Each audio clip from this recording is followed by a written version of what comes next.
Good morning. Welcome to the Morning Mindset edition of the Live, Build, Change podcast. My name is Kerry Green.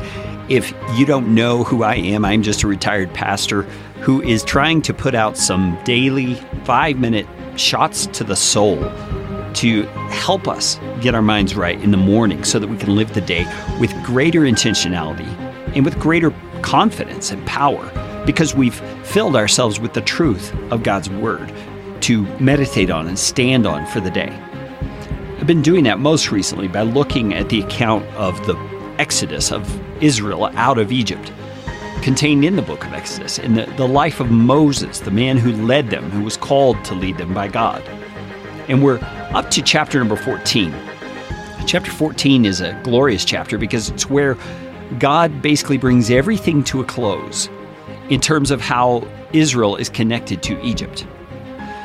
Israel had been slaves in Egypt for over 400 years, and God leads them out through the leadership of Moses and through many mighty miracles, mighty judgments that he brought on the land of Egypt.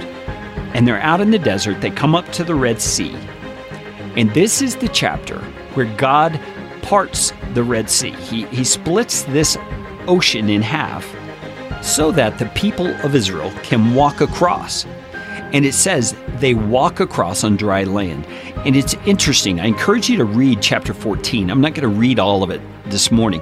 But what you'll see is that when they come up against the sea, the people are crying out to Moses, Didn't we say to you, leave us alone? Let us serve the Egyptians? It would have been better for us to serve the Egyptians than to die in the desert.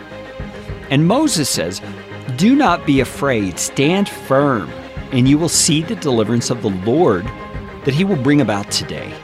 The Egyptians you see today, you will never see again. The Lord will fight for you. You need only to be still. And is that a reassuring word or what? I mean, they were afraid. They were up against the sea. They could see Pharaoh's army coming. And God had promised himself. So this is where God is on the line to prove himself. And we all have these kinds of experiences where we might lose a job. We have a financial crisis.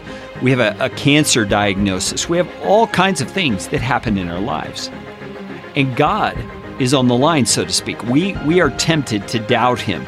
And we have to discover, is he going to be faithful? Is he going to prove himself faithful? Is he going to keep his word that he will care for me in this? Now, we have to be careful because our definition of what his care for us might look like is not always what he does, because he is God. He's beyond us. And I'm certain that none of these people who are up against the Red Sea ever even imagined that he was going to part the water and enable them to walk across on dry land. It could have even been a frightening thing to actually walk across because there were walls of water up on the sides, and would they come crashing down immediately? You know, all those kinds of things are part of the situation. Now, we are in that place almost every day of our lives. We have the opportunity to doubt God or to trust God.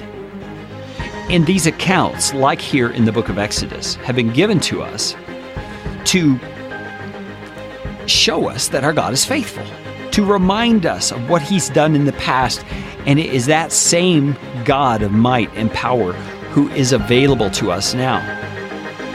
And we can't, like I said, define what it's going to look like, but we can be confident he will care for us because he has committed himself to us as his children. And in Israel's case, he parted the water and let Israel run past while he delayed Pharaoh's army by being between them and Israel as a pillar of fire and a cloud. And then when he let Egypt go in, he crashed the waters down and took out the entire army in one swoop. Our God can do mighty things, and he has committed himself to us. What do we have to fear? You have nothing to fear today. I have nothing to fear today. This day is a victorious day because of our God. Let's trust him today. Let's rest in him today. I'll talk to you tomorrow.